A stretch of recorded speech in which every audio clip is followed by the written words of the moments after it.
Dave, you are fantastic. Thank you. Thank you, all the storytellers. Listen, if you guys love Kathy Richardson, we have Kathy Richardson Voicebox t-shirts. Ooh. And Al's modeling one of our 5-year edition t-shirts that Chris, the bartender, designed for us. Yay, bartender. And wait, there's more. Giant Love Song. Anybody ever heard of this book? We have 3 copies left today, ladies and gentlemen. You can take it home with you. And one more. Thank you. And there's more. Who wrote it? Who wrote Giant Love Song? Yeah, who did write Giant Love Song? I don't know. I plagiarized most of it. You're right. We shouldn't assume that everybody in the room knows that our beloved, beautiful Maureen Muldoon wrote a book called Giant Love Song, and here it is. You can buy your copy tonight, and she will autograph it for you. Sure will. And we have one book that was written by Voicebox, by all the storytellers of Voicebox, and we're bringing up one of those authors next. Kim Duncan, you'll find her story in this book along with about 12 other stories, and also the songs that Kathy played after each song. So if you're thinking about telling a story, this might be a great book for you to grab today. This is our Vanna White. And you can take it home with you and read through it and get a better understanding about some of the stories that work well at Voicebox. In the meantime, we're going to bring up Kimberly Duncan, who's been here before, and she always pleases. She's our closing story, so give a warm welcome for Kimberly Duncan.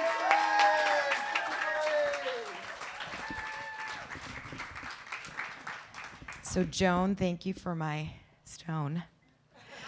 And so I rocked through the Detroit area as a wannabe ballerina, so Shar, you can only imagine how cool I was. Once upon a time, I, Kimberly Alice Van Beesbrook, lived in the middle of Detroit as a 4-year-old girl and saw in that place nothing but infinite possibilities. I held my grandmother Alice's hand as we walked down the street, skipping with anticipation in my black leotard, pink tights, and perfectly coiffed bun. It was a Saturday afternoon, you see, the most glorious day of the week, because it meant that I was on my way to Miss Grace Thomas's School of Dance. My perfectly coiffed bun was pulled so tightly that I felt the skin on my face moving upward. A sure sign that I had all the makings of a budding prima ballerina.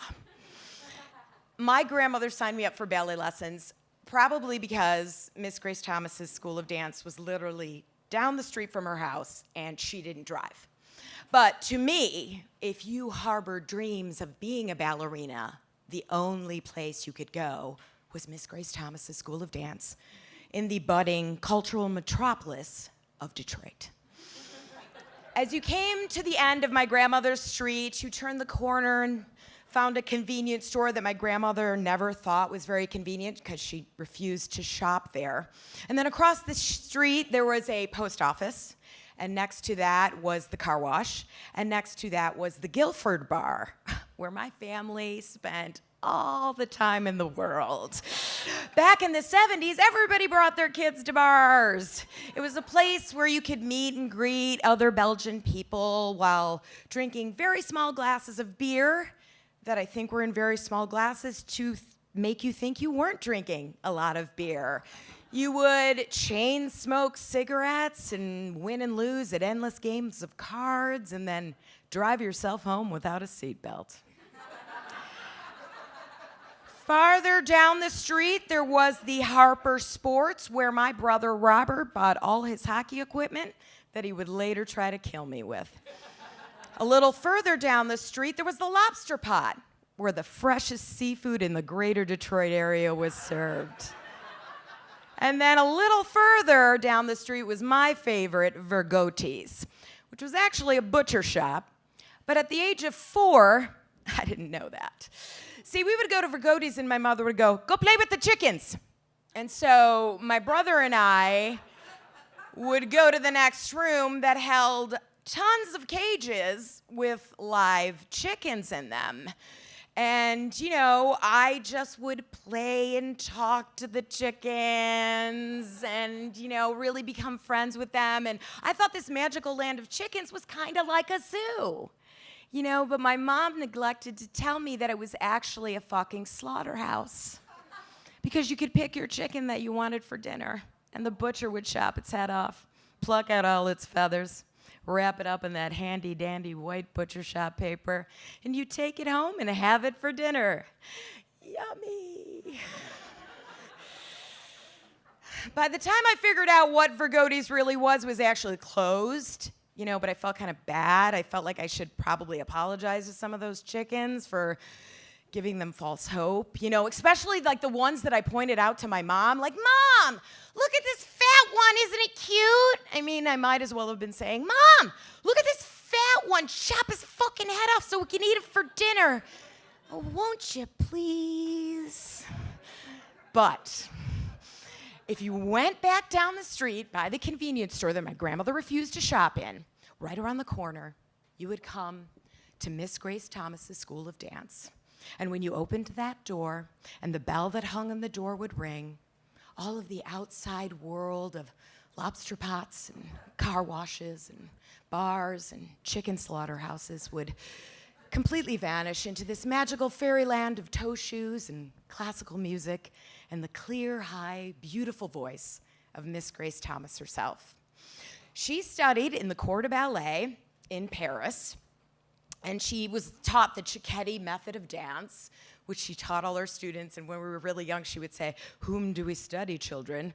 And we'd all have to go, "Maestro Cicchetti." She was a literal ballerina in the middle of Detroit, down the street from Vergoti's butcher shop where murdered chickens were always on the menu. It made absolutely no sense, but I loved it, and I loved her. Every day she would wear black leotard pink tights with a black wraparound skirt, knee-length wraparound skirt. And she had these soft shoes. You could see the pretty point of her toe and the high arch of her foot. Now, to all you ballerina lay people, a foot is just a foot. But to us dancers, the high arch of a foot and the point of a toe is a glorious thing of beauty that you would literally abuse the shit out of your feet for years to achieve. Yes, meeting a ballerina meant starvation and blood blisters and broken ankles and dislocated shoulders and knees and sweating your ass off constantly. But it was all worth it because every minute of pain meant you were getting closer to the dream.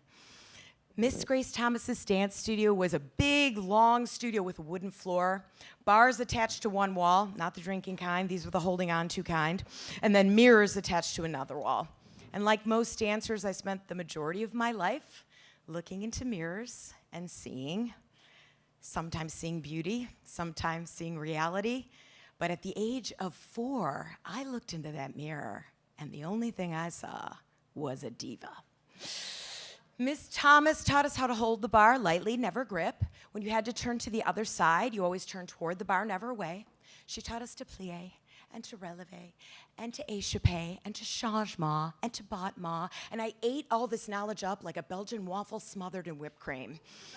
And then when she would tell us to move to the middle of the room and we would dance, no matter how many Belgian waffles smothered in whipped cream I had consumed that day, I would bounce my tubby little belly farther than everyone else in the room. I'd leap higher, jump farther, stand taller, smile broader than all the other wannabes.